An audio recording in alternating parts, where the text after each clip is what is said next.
can't see up there. All right. So good afternoon, everyone. I'm Victor Simmons Jr. I'm the library administrator here at the Auburn Avenue Research Library. I want to welcome you all to the Collecting, Researching, and Writing While Black Conference. This session is called Lens of Legacy, Documenting African American Culture Across Generations.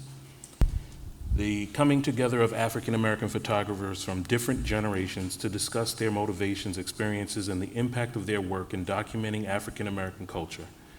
The discussion will explore how their perspectives and techniques have evolved over time and the role of photography in preserving and celebrating African American heritage. I have the honor of introducing our moderator for today, Melissa Alexander. Melissa Alexander is the founder of Phyllis Iller, a company that began as a t-shirt business in 2014, but evolved into a platform for her photography and video work. In 2016, she discovered her passion for photography using her Nikon DSLR to document life in the West End. Her work focuses on inspiring people of color to embrace their identity and potential, often showcasing them in a positive light. Melissa's dedication to her mission has led her to participate in art shows, produce short films, and teach photography to inner city school children. She remains committed to her vision of celebrating individuality and fostering self-love through her creative endeavors. I give you all Melissa Alexander. Give her a warm round of applause.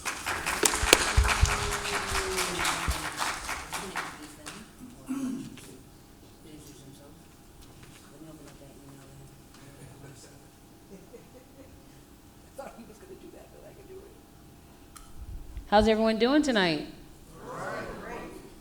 I'm glad you're here with us. I'm gonna just open up a little thing here so I could tell you about these amazing photographers that are sitting on my left and my right. Just one moment.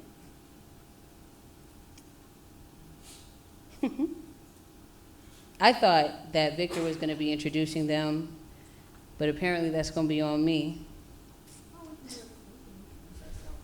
But I don't know. I kind of feel like between the two of y'all, does everybody know about like the accolades and everything that y'all have, or is it just that y'all are amazing, good people? You think you could introduce yourselves?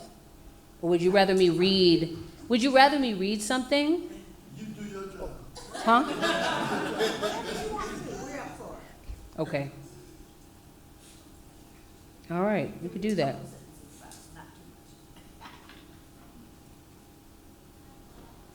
All right, so on my left, we have Brother Alexander. You ever think that we're kin? Maybe. I've always wondered that. I'm like, dang, we both have Alexander as a last name. I'm gonna ask you later. But Jim Alexander, hey, what's that? You asked me that once before. And what'd you say then? I don't know. All right, to my left we have Jim Alexander, born in Waldwick, New Jersey in 1935. He's an award-winning documentary photographer who has spent over 60 years refining what he calls the art of documentary photography. A photojournalist, teacher, activist, media consultant, entrepreneur, Navy veteran, and graduate of the New York Institute of Photography, Alexander has amassed an impressive collection of images of Black culture and human rights, which are now housed at Emory University. Everyone say hello to Brother Jim. Yeah. On my right, we have Susan Ross. Sue is a renowned documentary photographer and cultural activist who has spent over 5 decades capturing the essence of Black Atlanta. Known for her extensive archive of images featuring politicians, artists, community leaders, and everyday people, she has played a pivotal role in documenting the city's history. Y'all say what's up to Miss Sue. So I just want to start by saying, when Victor reached out to me and was like, would you mind moderating a discussion between Sue and Jim, I was like, Okay, well, if you want to make me nervous, ask me that, right? The question, I guess, that I would ask any photographer, the first question is, why photography for y'all?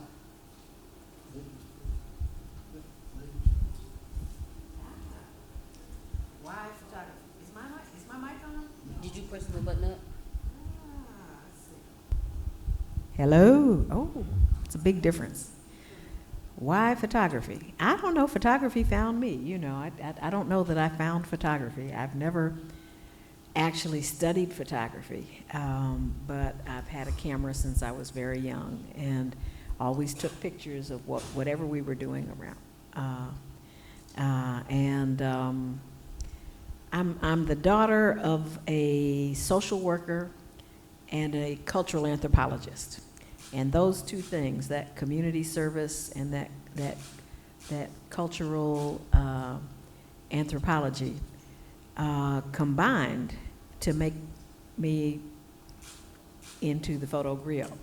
So I try to tell stories of our community through photography.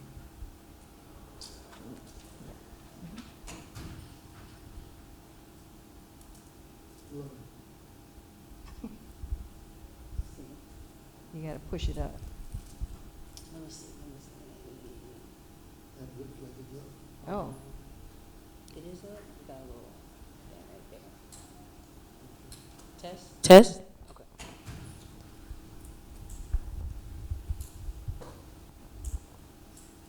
I got into photography shooting dice. I guess I've told this story quite a few times.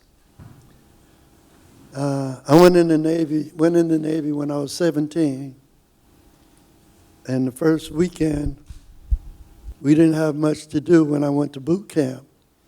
So we were behind the barracks shooting dice for nickels and dimes.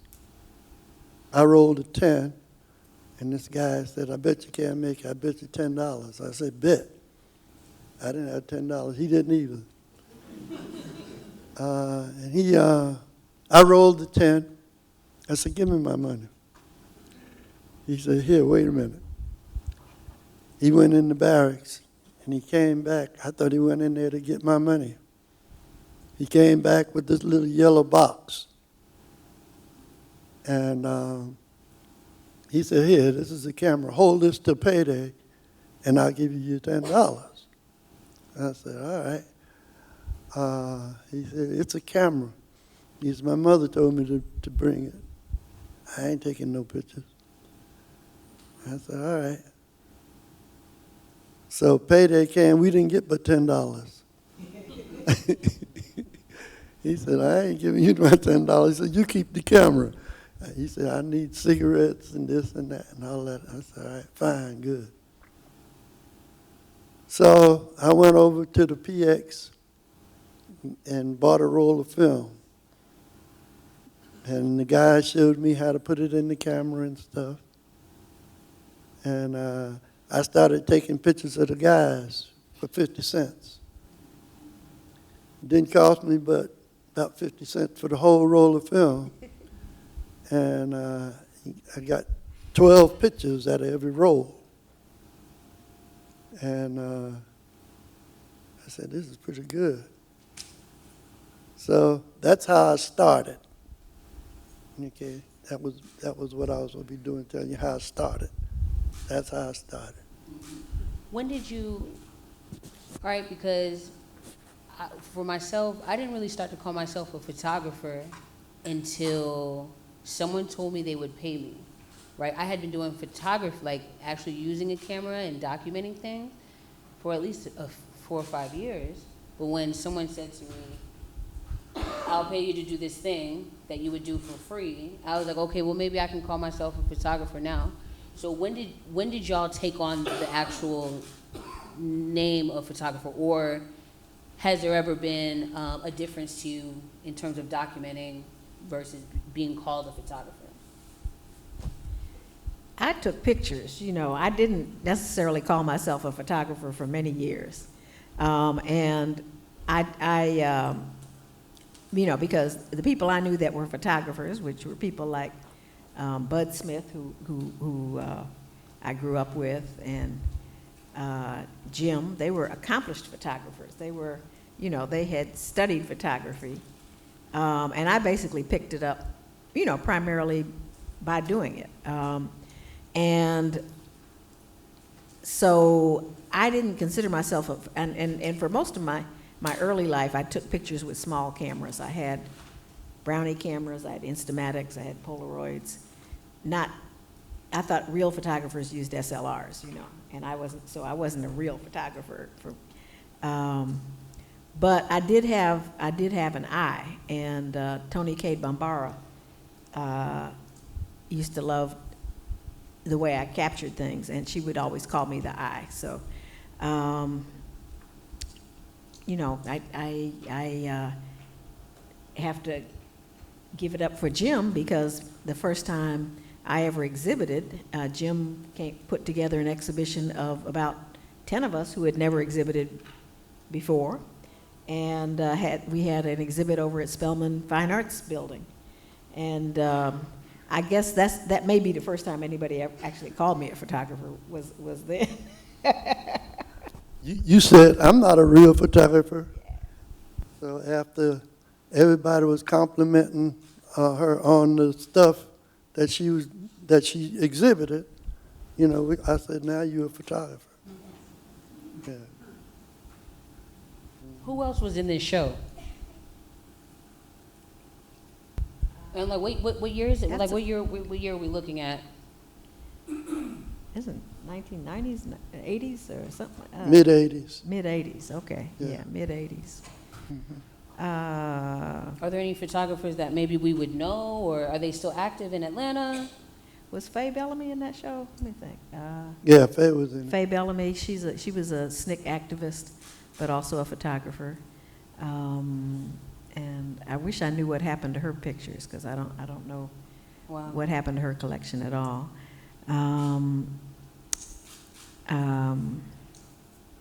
The brother at Morehouse. What's his name? No. I'm trying. Well, yeah. I mean, it wasn't. My cousin Greg Ross. I think he was in it too. Greg was in it. Greg was in it. He's not my real cousin, but we call ourselves cousins because there's not a whole lot of Rosses around the world. So I will claim most any Ross as my cousin. There's one or two I don't claim, but everybody else I will. No, you said, what year was this, Sue? This was mid-'80s, yeah. Mid-'80s? Maybe 83, 84, something like that. Now, that's the first time that you may have thought of yourself, or someone may have called you a photographer, but you had been photographing for years before that, right? Yeah. I think that's interesting, right? That you would go so long carrying around a camera, photographing the things that, like, you have, and still never call yourself or, like, see yourself as a photographer. What would you have used in that, like, in the space of saying, I'm a photographer? What would you have said? Well, I was a civil servant, and I worked, one of the things, when we just dedicated the MARTA bus to Andrew Young this afternoon, and it'll probably be on the news and all like that, but they've got a series of civil rights warrior buses now that goes from Dr. King to Mrs. Lowry to Joseph and Evelyn Lowry to the Abernathys to John Lewis and Andrew Young now. But when Andy was kicked out of the UN, for talking with the Palestinians, you see, he comes back around again. He came back to Atlanta, and he was back. It was Maynard's last year, and he was talked into running for mayor. And so when he had been a congressman and an ambassador, so he said, well, this is really kind of going back to grade school. But he said, no, people wanted him to run after Maynard, so he ran. And when he came into office, they had given him a book of 35 5x7 pictures that represented all the places he had been, all the people he had met all around the world. And that's all he had to represent his time at the UN. And he said, and so basically what happened was he said, we're going to get cameras and we're going to document our administration. We had no photography positions at that time in City Hall, except a crime scene photographer. And so we bought SLRs and taught ourselves how to use them. And about 4 of us, documented his administration. And that was in addition to what our regular jobs were. My regular job was in minority business development, so I worked with the minority business program, and that's what I would call my job. But my passion was taking pictures and documenting, yeah. Brother Jim, well, actually, go ahead. Well, after I finished boot camp, I got stationed in Charleston, South Carolina, and I was working as a diesel engine mechanic and doing a few pictures around the base. One day I was on the pier with a bunch of the other guys. We were just there talking. And this guy came walking down the pier with this, what I call a big-ass camera. And I asked him, I said, what is that? He said, this is a press camera. He said, I'm the base photographer. And he said, I'm a photographer too. I said, just a minute. I went down in the tugboat and brought up my scrapbook. Back in the day, we used to all have scrapbooks. And I had been taking pictures everywhere around there. And he was looking at my pictures and he smiled and he said, well, you got a pretty good eye. He said, I'll show you some stuff. He said, that yellow building down the end of the pier, he said, that's my studio down there. He said, come down there Saturday. If you're off on Saturday? I said, yeah. He said, come down on Saturday and then I'll show you some things. So I went down there to the pier and he took me in the dark room. I had looked at all his pictures around the wall, and he took me in the dark room. And when I looked and saw the pictures come up out of the water, I was hooked. I said, yeah, the pictures coming out of the water, I was hooked. And he showed me all kinds of stuff that he was doing in the dark room, black and white and color. And he taught me that, and then he started teaching me, actually how to shoot. And he taught me with his 2 1/4s and 4x5s and all of that. And there was a method to his madness. He was what we call a brown bagger. A brown bagger, that's a person who is on the base, but he lives in town. And then, like, if a ship was coming in or something, or going out, he had to take a picture of it. And so he got me to doing it for him, all right? So that way he didn't have to come in on the weekend. So I started doing that for him. And he kept showing me and teaching me. And I did a lot of stuff like that on the base. And then I started doing pictures around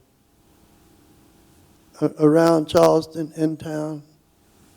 And eventually I went overseas and started doing pictures there. I was doing pictures everywhere. And I was building up these scrapbooks. And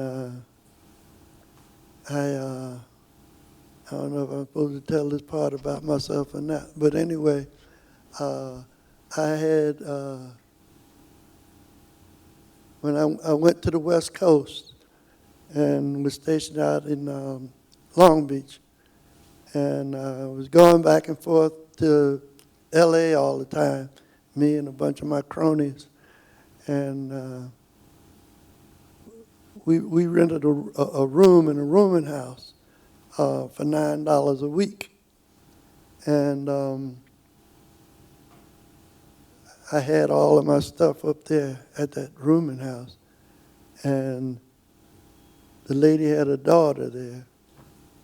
And her and I started talking and going out and stuff, you know. So I was stationed there for, I guess, almost 3 years. And I think one day I was drunk, and I told this young lady I was going to marry her. Oh, boy. It didn't seem such a good idea when I sobered up. And so I was supposed to get discharged in August.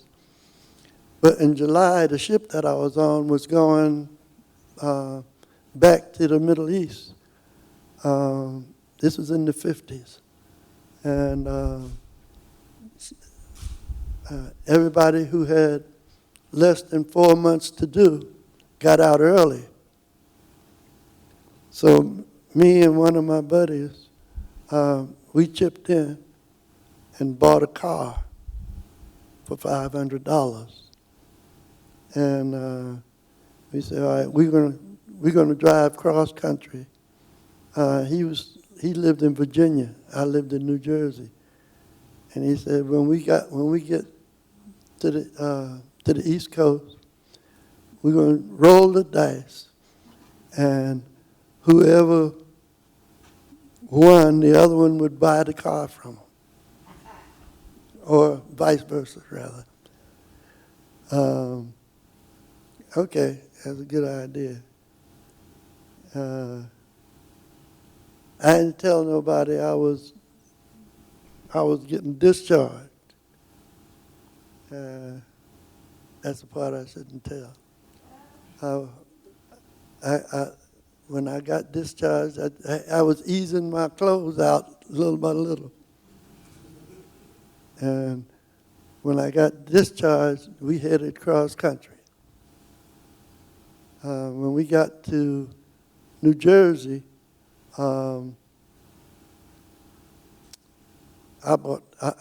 he bought the car from me, my half. All right. So it took us about 4 months to go get cross country. We went everywhere, stayed here, stayed there. We worked on farms, we did everything. We had a good time. So when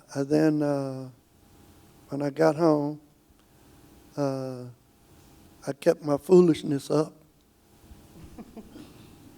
And I eventually had an alcoholic problem. And that went on for a while. And then I quit that after a few years. And then I decided I would get back into photography. I liked photography. I've been doing odd jobs and stuff. So I bought a camera, and I was running and shooting in the streets and hanging in New York. Met Gordon Parks and his son and a lot of other photographers, a lot of them known now, some. And I got to doing pretty good. That first collage over there on the right, y'all can walk around and look at them afterwards. But that I call it the first 10 years. Pretty exciting time in the 60s. You'll see a lot of people there that you know, a lot that you don't know, but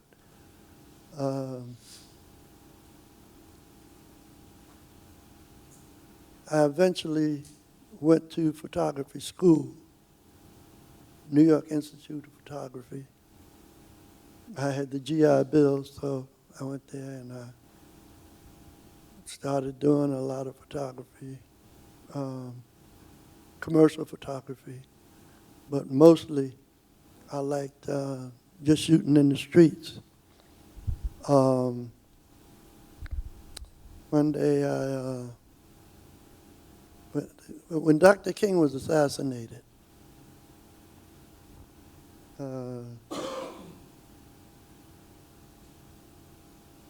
I said to Gordon, I said, they're talking about we're free at last. I said, I don't think we're so free. You know, they're killing us off little by little.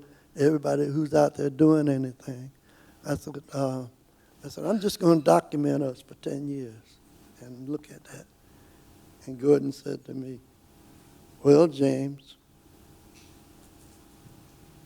he said, seemed like you got a plan. He said, but your ass is going to starve. He said, nobody's going to pay you to just run around shooting whatever it is you want to shoot. I said, no, I'm going to photography school, and I'm going to get a piece of paper, and I'm going to teach photography and do my documentary work.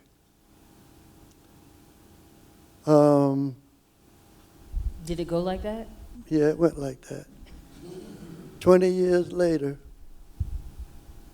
in 1988, when they had the first National Black Arts Festival here in Atlanta,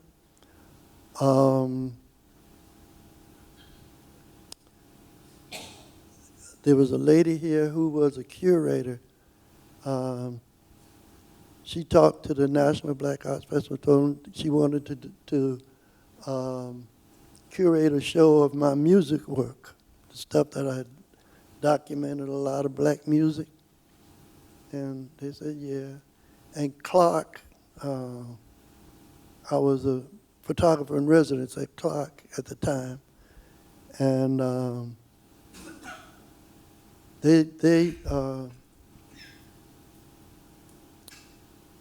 they chipped in for the exhibit. And the show was at the Apex, right next door here. And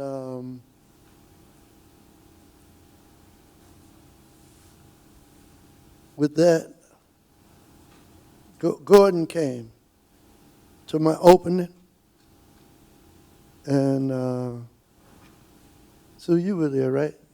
Yeah, Sue was there. There was a couple of women photographers, actresses there, and one of them by the name of Sandra Sharp. She took a picture of Gordon and I.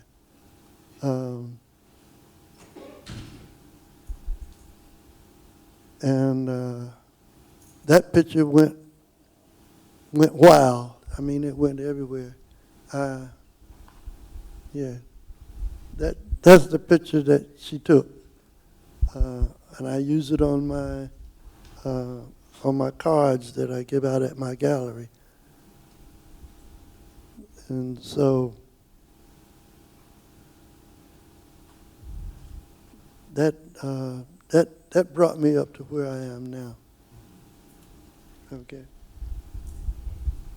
And didn't Gordon say something to you then? Huh? What didn't Gordon say? Oh yeah. Gordon said to me, well, Jim,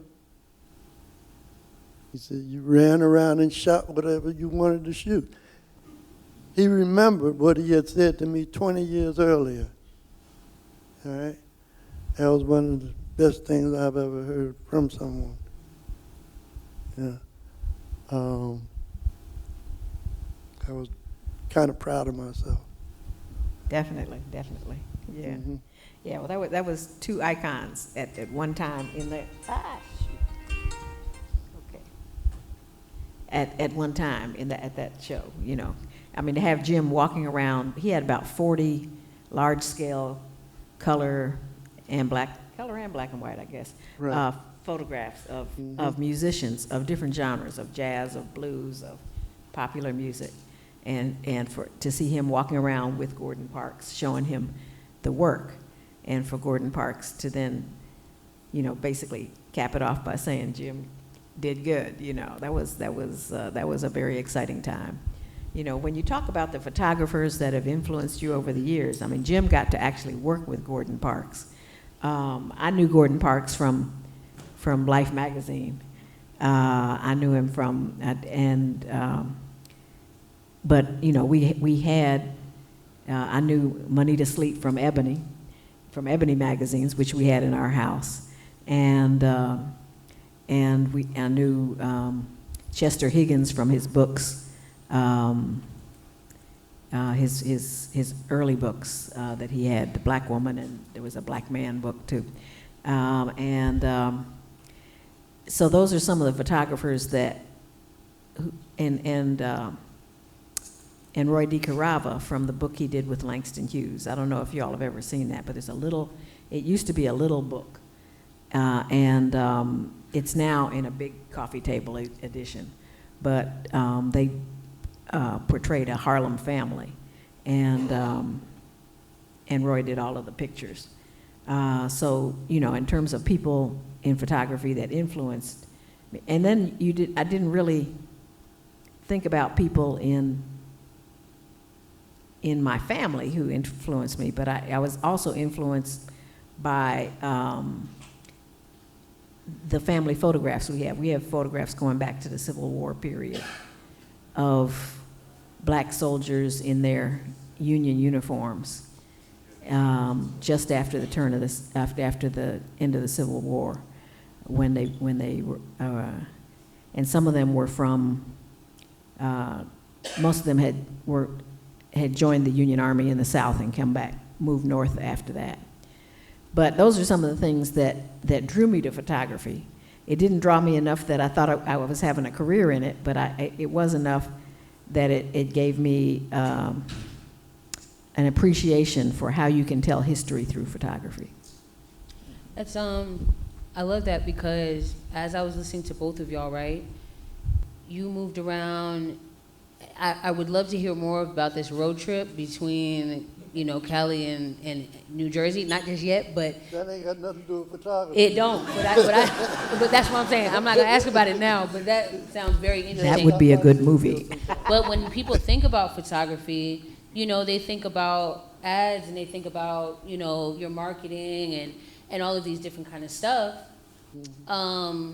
But as documentary photographers, I think there's something, I can't say there's something different as to why you pick up a camera, but the impact of it may feel a little bit different, right? Because you're not just documenting something for a client, right? You're documenting something from your heart, essentially, right? So, what you got to say about that? Right, mostly, but I did keep the promise to myself to teach, all right? I started teaching photography to some young kids in 68. And then I was documenting a political rally in Washington, D.C. And this was in the 70s. And I was teaching at Yale and running a black arts organization that I started up there. That's why this whole story is going to be a little choppy.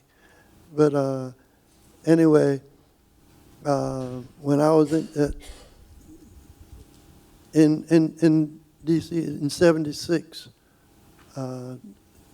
shooting that rally, that meeting, it's a conference. Maynard Jackson walked up to me and I asked him to sit there. I wanted to take a picture of him and a couple of other black political figures. And Maynard said to me, he said, "Look, looks like you know what you're doing with that camera. What else do you do? Like photography was no real job, you know." I, I told him I have a studio and I also teach photography. And I run an arts organization in New Haven, Connecticut. And Maynard said, "Well, you need to come to Atlanta." He said, "I've just started an organization there, and we need some black folks there who can teach photography and stuff in the arts." And he gave me his card. And when I got back to Connecticut, I told my then girlfriend, we was together for 14 years before we got married. She eventually became my wife. But there's our youngest daughter back there.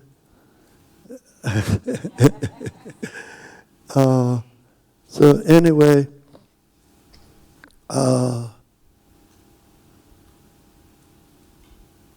we came down to Atlanta and looked around and everything.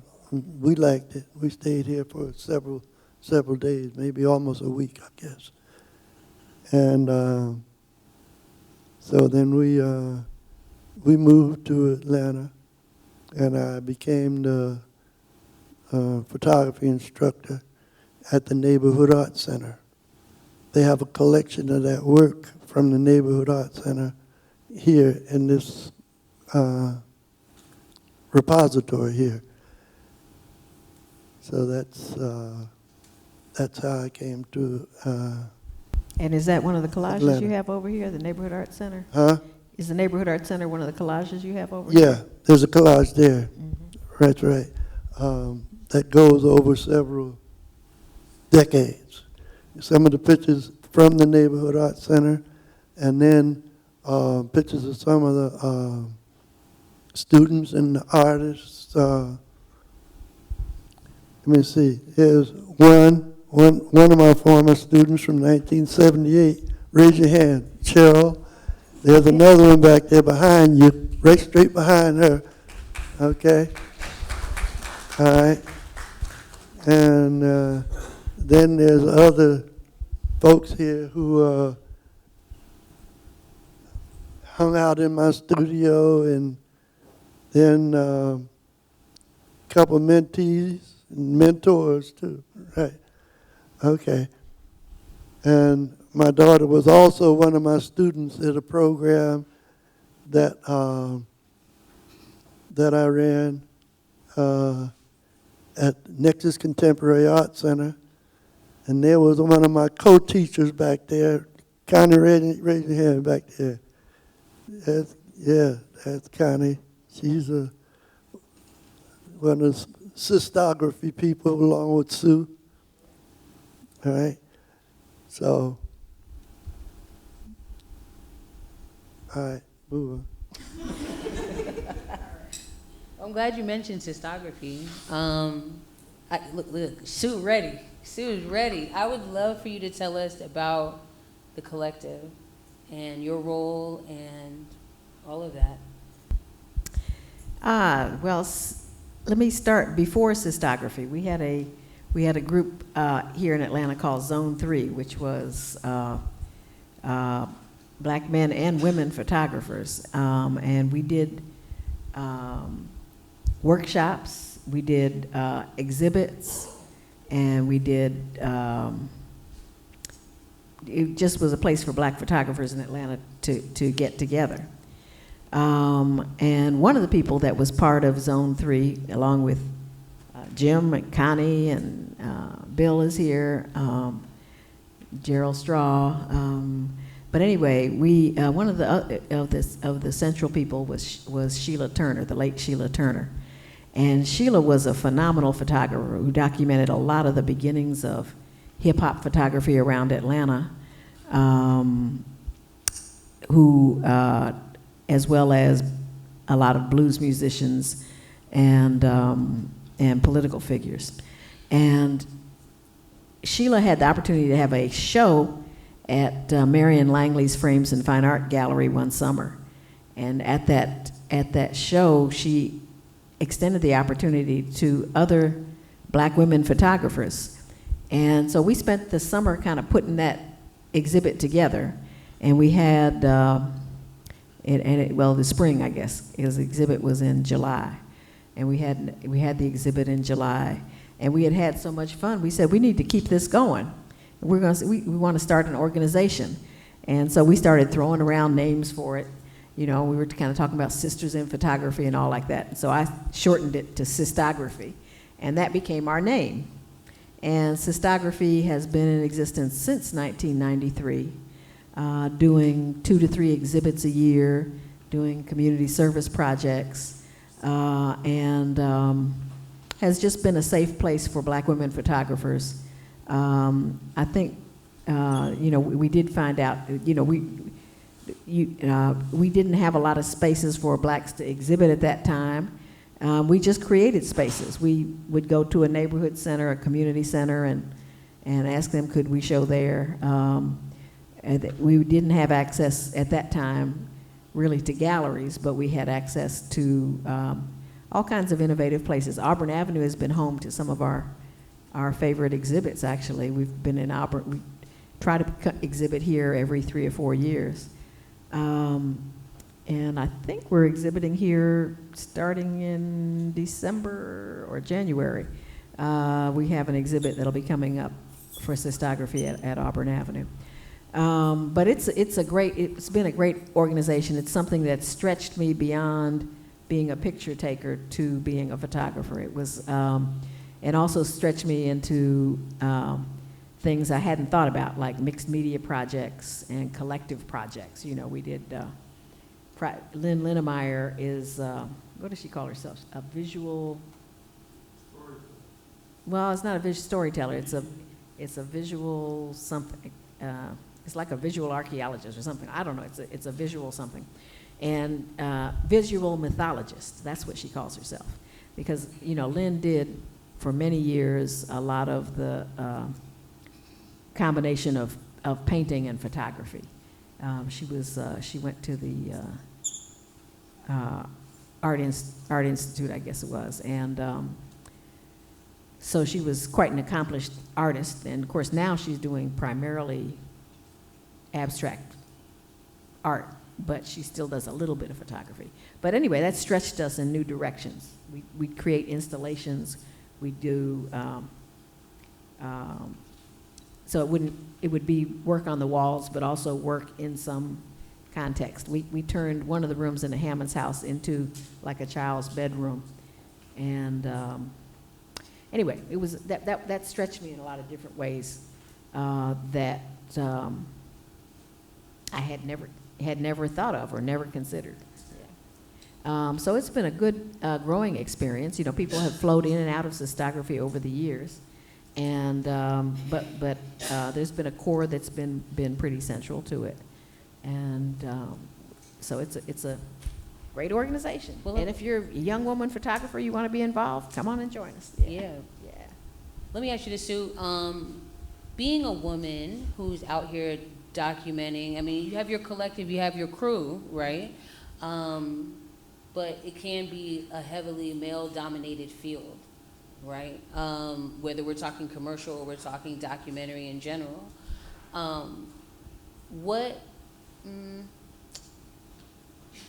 Because I know what motivates me. Like sometimes when I'm out, not so much anymore, more of a studio photographer now for myself. But when I first started out, I was out here in the streets in West End, right? And sometimes I would get a little nervous, right? Like, because I may have been in situations or places that maybe I wasn't supposed to be in. And I have this equipment around my neck and I'm just out here like, this is a beautiful picture. And this is something that's worthy of, the moment being stilled for just a second so I could get this photograph. Have you ever found yourself in situations where maybe you were like, maybe I shouldn't quite be here, or maybe this is a little like dangerous or anything like that? Well, not so much dangerous. I mean, for me, also being a woman photographer and being short, being in large crowds is dangerous, you know. So you know, some of the documenting things like demonstrations or large festivals even sometimes can be, if you know, can be intimidating, I guess, a little bit for that. And you know, if you're shooting out at night and you're in, you know, certain areas of town, that can be a little dangerous, you know. So, you know, you try to do things in those kind of situations in groups as opposed to by yourself, because if somebody wants to take your camera, you can't really stop them, you know. But you know, they'll take your camera anywhere you are. I was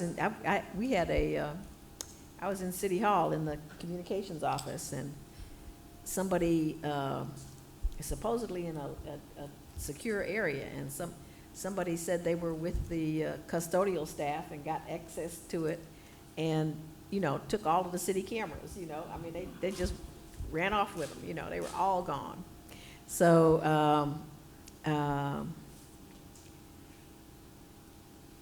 it is a you know, you just have to be sensitive to where you are and what you're shooting, and how you're shooting it, and you know, be respectful to the people that you're shooting, of course.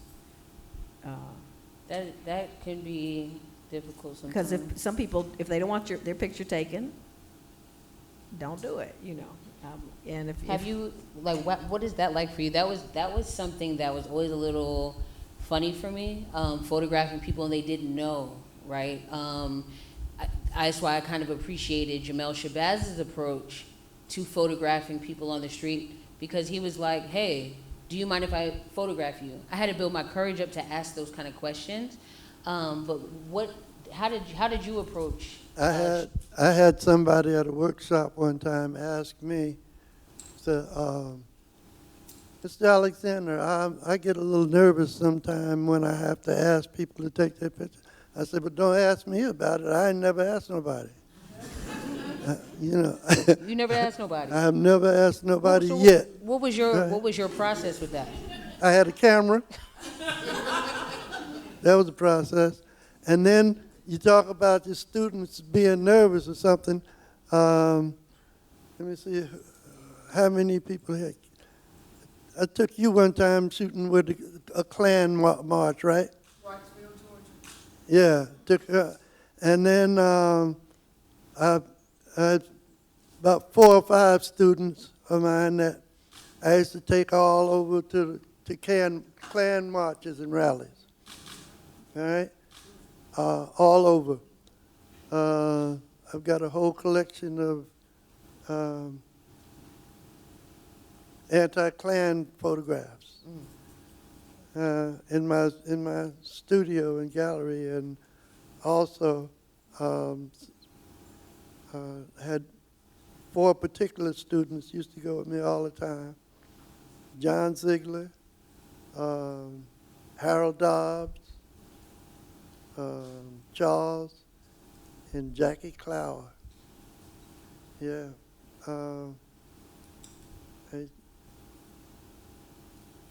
Yeah. And you all can visit Jim's studio at the Arts Exchange. So if you go over to the Arts Exchange, be sure you go by his studio. It is a history lesson. It's a museum in and of itself. And you can buy the work, yeah. And then I used to sometimes just go places to take pictures.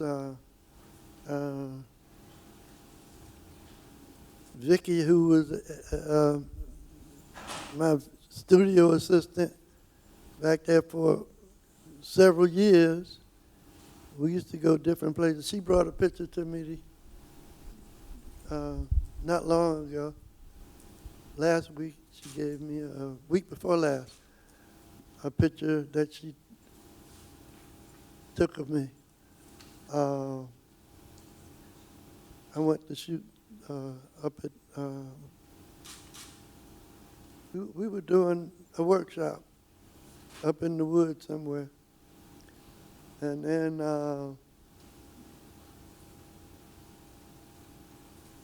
that picture is sitting in my studio now. People are asking me, how old are you? You were in your 20s when you took that picture, right? Yeah. Yeah, she was in her 20s. People asked me, was I in my 20s? Hell no, I was about almost 50, looking 20. For those of you who don't know, I'm 89 years old.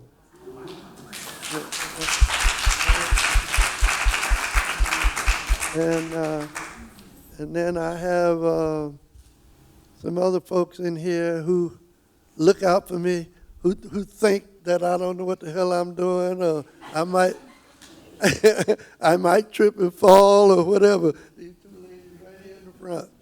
Yeah. Yeah, they think they're helping me out. They're in my way most of the time. While I'm trying, and then they want to drive for me. You know, I appreciate it. I love them, you know. So it's good. I think we might do better if we ask some people if they have any questions. Well, I would like to ask, you already told us about the first two pictures. Oh, Can you tell us about the third picture? okay. That third picture, if you'll notice, looking at it on the bottom, you'll see the top of a policeman's hat. Okay? You'll see the top of a policeman's hat. That photograph was Duke Ellington's funeral. I have a series of pictures of Duke Ellington and his orchestra. And he died a couple of years after I took those pictures. And I decided I wanted to go to his funeral when he passed. So they had this big church. There's this big church in New York where they had the funeral, St. Peter's. I think the church held about 3,000 or 4,000 people. And they had a area inside the church roped off, and they had the media people in there, photographers and writers and stuff. I didn't want to be roped off. So I left back out and went outside, and I was out there for a while. And then I saw this pole there, and it had one of these boxes on it up the pole.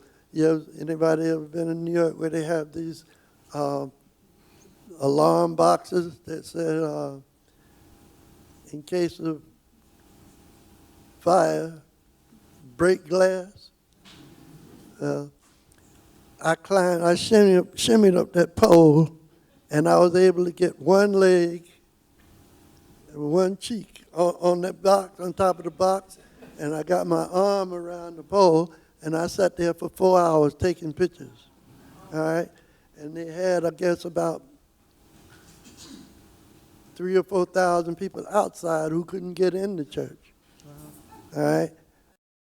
And so when it was all over, I was hurting. And there was a plainclothesman there, brothers. He came over to me. He said, "You look like you got a problem." I said, "Yes, sir." I said, "I can't move." And he got these two cops to lift me down. And there was a little patch of grass over on the side. And one of the cops massaged my leg and my butt until the blood started running again, and I was all right. Okay? I guess it might have been 2 years later. I went to a precinct down in that area and asked if any policemen there knew who the guy was. And they told me, yeah, he was retired and where he was, and somebody who knew him. and I gave him a picture. I gave him a picture of himself. I took a picture, and he was standing over there when the coffin had went by. He had took one of the flowers off of the coffin, and he was standing there with the flower. And that picture is in my collection at Emory, which we'll talk about shortly. Okay. You know, everything, you know, the world could go crazy. And I don't know if y'all have ever felt this before, like, but you could be around something crazy, but the moment you put up a camera, it's like it kind of takes you out of whatever it is, and you can find this steadiness, right? And you being up on a pole like that, you definitely wanted to get those pictures. So, It's a committed Go ahead, Brother photographer. Jim. A committed photographer. now, that- Sue, you also had some photos did- that you wanted yeah, to let me share. see if I So can- basically, I asked both of them to prepare 3 photos that spoke to their career, their craft, 3 photos that resonated with them. And Okay, let me see if I can hopefully, get to this. So let's see. I'm going to actually change the order of them to talk about them. Okay. This picture is one of my favorites, and it's one of my favorites for a couple of reasons. It was the inauguration of Janetta Betch Cole as the first female president of Spelman, and but it was also the occasion that she brought together a lot of writers and scholars to have a symposium around her inauguration, and they had a program honoring a number of black women writers. This is a photo that we took following the program. It wasn't during the program, it was after the program on the steps of the Fine Arts Building. And Jim and I both were there. We were neither of us was the official photographer for Spelman. I don't know who that was at the time, but we both managed to capture this in our own fashion. Mine was color and horizontal, and Jim's is black and white and vertical. But it's an amazing group of women, many of whom are my friends: Sonia Sanchez, Nikki Giovanni, Mari Evans, Tony Cade Bambara, the matriarch Gwen Brooks, Pearl Clegg, Louise Merriweather, Pinky Gordon Lane, who was the other at that time, the only other woman poet laureate, black woman poet laureate. She was poet laureate of Louisiana. Janetta, and Paula Giddings, who is not a creative writer, but a historical writer. She wrote Where and When I Enter, and the incredible biography, which must be this thick, of Ida B. Wells Barnett. But that was a particularly meaningful time to me, because I grew up, you know, in a time when we were starting the Black Studies and Black Arts movement, and so I knew all of these people to me were sheroes. So that's one picture that means a lot to me. If I can add a little bit to that, when we finally got them down there with people not running up trying to shake the hands of the people in the picture, we ran them off, and so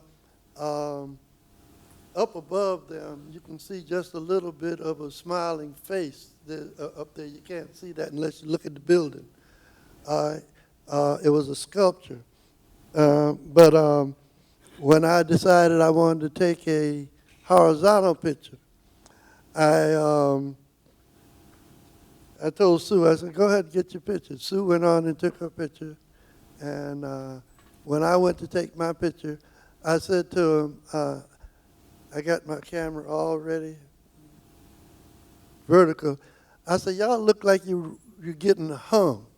You know, and they bust out laughing, and that's when I took the picture. Yeah. So that's why you see the picture that I took real, and they all activated, you know.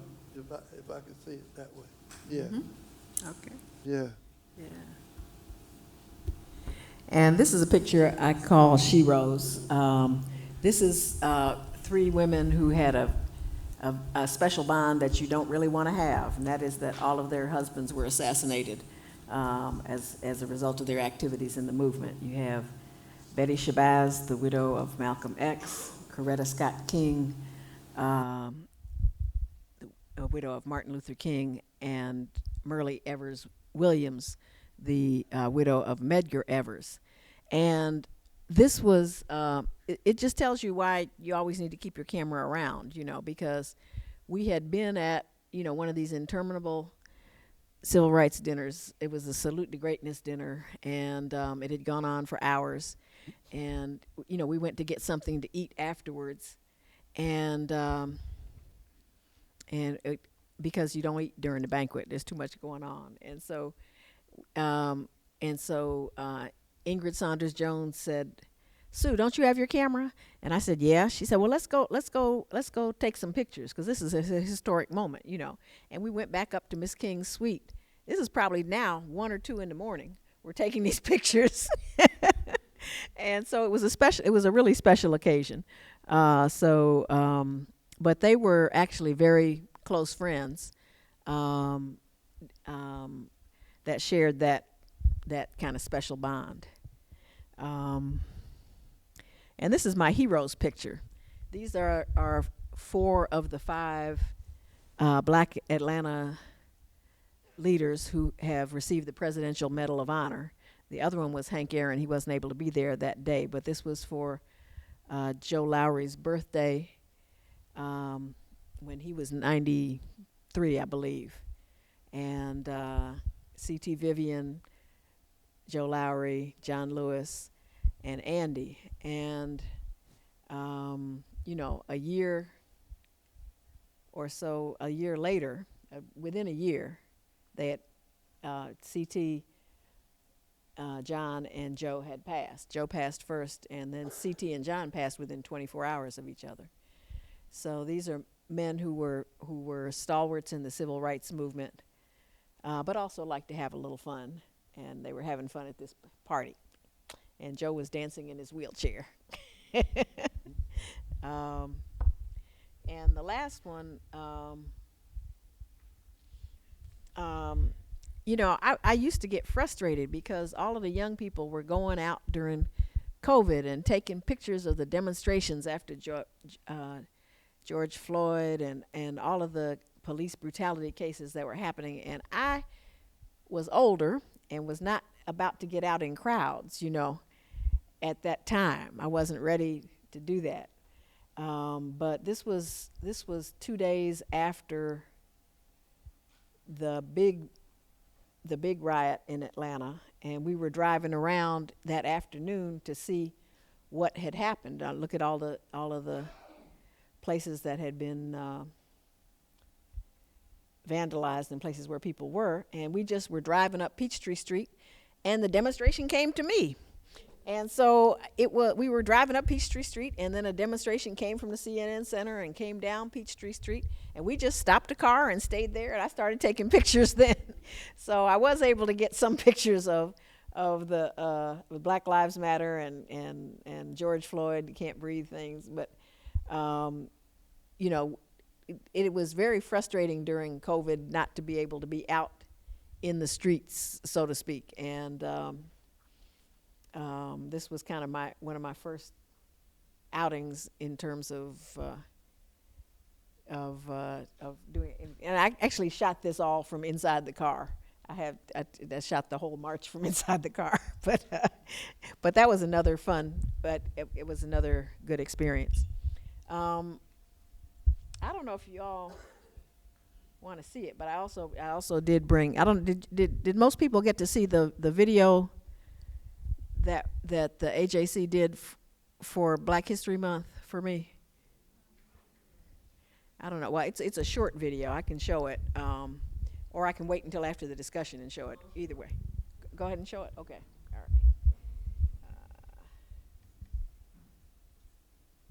I didn't go into photography as a career ever. I didn't ever take a photography class, and I never did photography in high school and college. So I did it mainly just to record what we were doing. I always carried my camera with me. It was almost like it was attached to my body. So they always knew Sue Ross as the little short woman with the camera, you know. 1, 2, 3. My name is Susan Jessica Ross, and most people call me Sue. I'm known as the photo griot in Atlanta because I document the history of our community through photography. I always considered Atlanta as a magical, mythical place, but it is above all a place of change. You know, it's a place where what was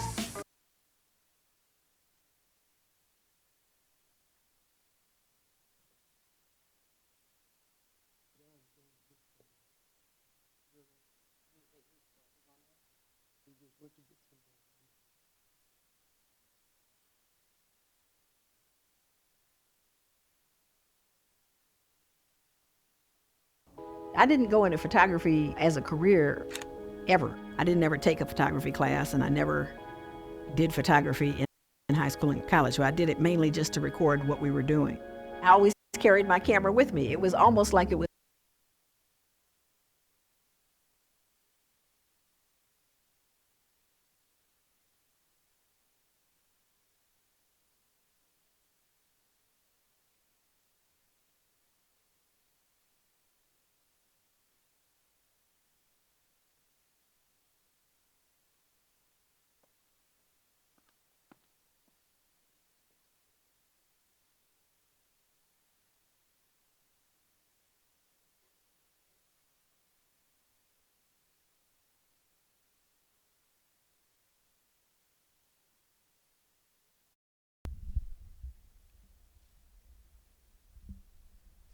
Yeah. And if you want to go to my studio and gallery at the Arts Exchange, you can come. It's 2148 Noonan Street in East Point. All right. Okay. It's amazing. Yeah. I, I mean, yeah. Huh? Do you want to put I'm the just trying film to on? You wanna put the film I'm on? trying to imagine what the word collection means to both of y'all, right? I have photos, of course, that I appreciate and I love and are very near and dear to my heart and speak to a certain time of my life. But 60 years is, and that's a whole nother level. So I appreciate y'all for even going through your archive to pull out 4 pictures that speak to your process and everything as a whole. Now, I think we're a little bit over time, but I do want to open up the floor to if anyone has any questions or wants to ask, wants to speak up or share something. Please, there's a microphone right up here. Come on up.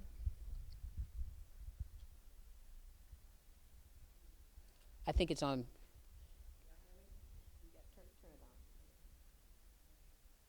All good. Okay, I'll speak up. I'm always honored to be in your presence, and my name is Marcia Dore, by the way, and I work in Fulton County Arts and Culture. So I have the pleasure of being in similar spaces or the same spaces with you both. And I'm a very emotional person, so I guess my question is, do you ever get emotional looking back at some of your pictures?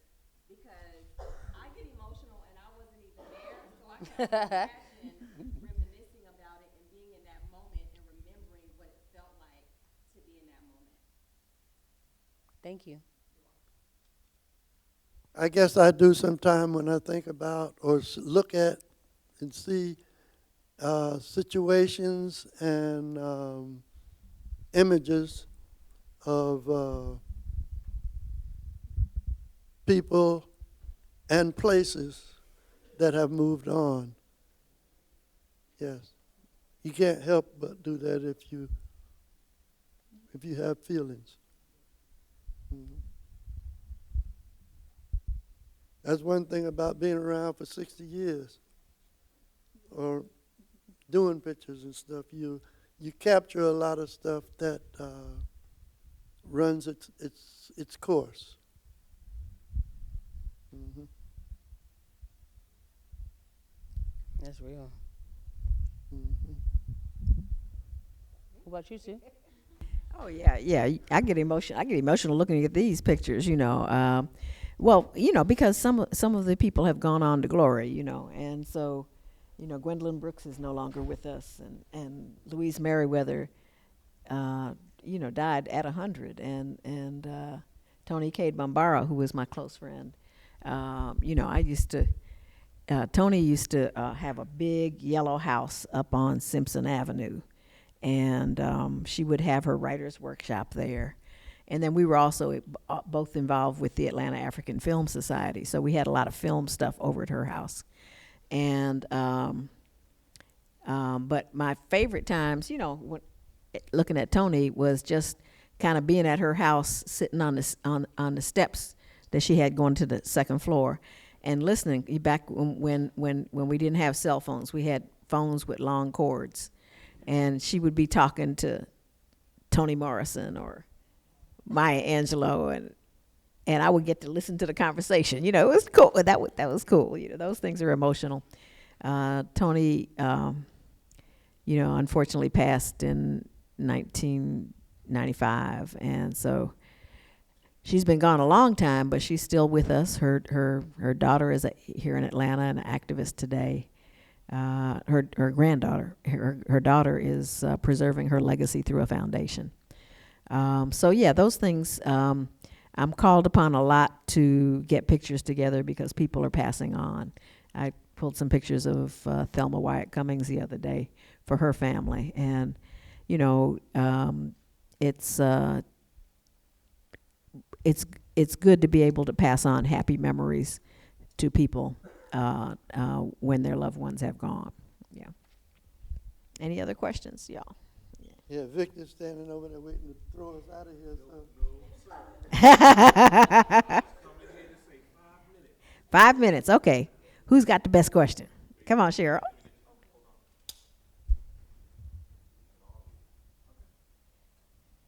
don't necessarily have a question. I have a salute to Sue and Jim. I met Jim when my daughter was 8 years old, and I was in his class, and I always tell this story that he made me cry when he told me how bad my pictures were from he gave us instructions to take pictures, and he cut me up one side and down the other, but it made me do better. So, Connie Cross, I took a class with Connie Cross. I think Sue, she's always, usually at least, at my grandson's art exhibits. He's an artist. Yeah. And so I want to salute Sue and Jim. And Jim knows I don't shoot like I should, but I shoot. And I just want to salute them for what they do for us, for documenting us and continuing to do that. And I just want to say thank you.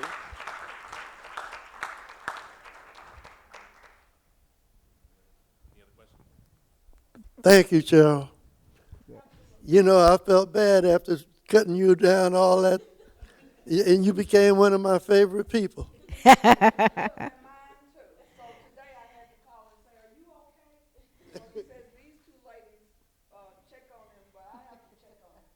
All right. Good. Yeah. Is there one back there? Yeah. Thank y'all so much for this. It's been amazing. My question for y'all is, what do you want the next generation of photographers to know or to focus on as y'all pass that baton to us now? Because now it's our turn. There's so much more history. It's gonna be happening even after us as well. But at this moment, what would you like us to focus on? One thing I tell you, you ain't gonna have no history because you keep deleting your stuff because you run out of space on the camera. You ain't gonna have no history. All you're gonna have is what you kind of foolishness you shoot today.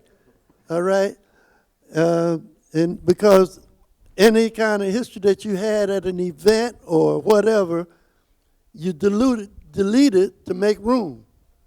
Okay? Don't delete nothing. Get what kind of drive? Hard is that? drive. Hard Hard drive, drive. Yeah. Huh? Hard drive. yes, sir. No, external drive. Oh, External hard drive. Yeah. Yeah, Yeah. right. Yeah. Okay. And I would just say to, you never know who among your friends, acquaintances is going to be the next Martin Luther King. So document your family, your friends, your activities. Be involved in positive activities. If you want to document the political world, you can always get to know people through campaigns. But just take advantage of opportunities to meet people individually and personally, and to get to know them, because that will the best pictures, are not necessarily the shots at the podium or whatever, but the more personal shots that kind of reveal people's personalities, to me. And so that's what I look for. But I just encourage everybody, even if it's just with your phone, because I use my phone now. I'm using, I took some today, but it's organize them into some little albums or something like that, so you can find them again, and then enlarge them. Don't just let them sit on your phone. Get prints made. Get and I know I'm preaching to the choir to some of y'all, but the difference between looking at a little picture on a negative, or a little picture, or a little even a 4x6 picture, and seeing something 20 by 30, 40 by 60, 11 by 14, whatever. Make it bigger, so you can capture the majesty of the moment. I got a question. That's a good one, too. Since I'm in charge. That's a I good got a final question that I just thought about. In both cases, as photographers, all your careers, you were on the other side of the lens. But now you've gotten to this point in your careers where I'm watching people taking photos. I'm taking photos of you all. How does that feel as a lifelong career of taking photos of other people? Now you're the person that people want to take photos of. So that was my question. Weird.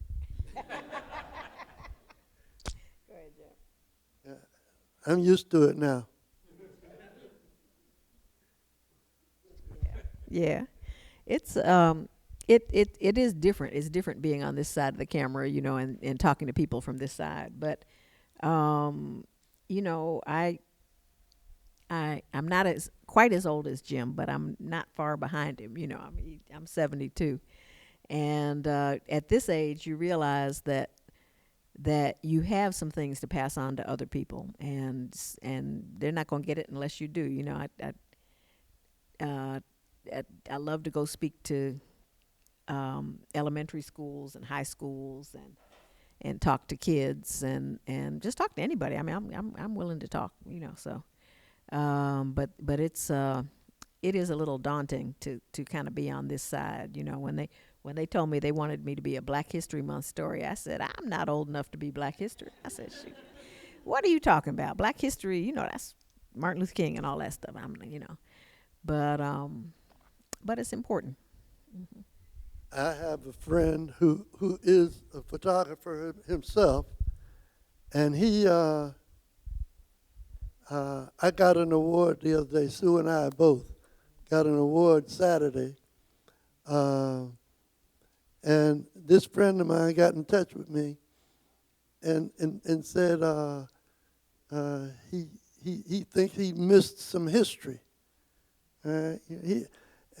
Here, I sent him a message back. I'm still here. For real. And he's a photographer himself. He's sitting back there to follow. Yeah. I said, I'm still here. Yeah. There's We're more not going stuff to nowhere. get. Not going anywhere. No time soon. Yeah. Well, thank you all. Well, You know, All right. people always ask me about my kids, whether they're going to be, any of them are going to be photographers. Yes, I taught two of them. My oldest son and my youngest daughter, and she just shoots her twins and other things. She got one of her twins with her right there. Yeah, but she was pretty good too, back in the day. She, yeah, All right. yeah. All right. Well, thank you both so much Oh. for sharing your wisdom, your knowledge with us this evening. And guys, please give it up for Jim and Sue.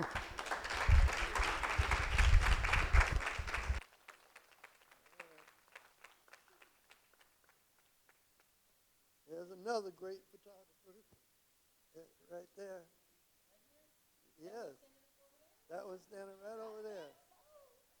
Yeah. Julie. Look at Julie. Cystography sister. Sneaking in here. Tara. Okay, well, you can get a shot of us. We'll do one. We'll do one. Yeah.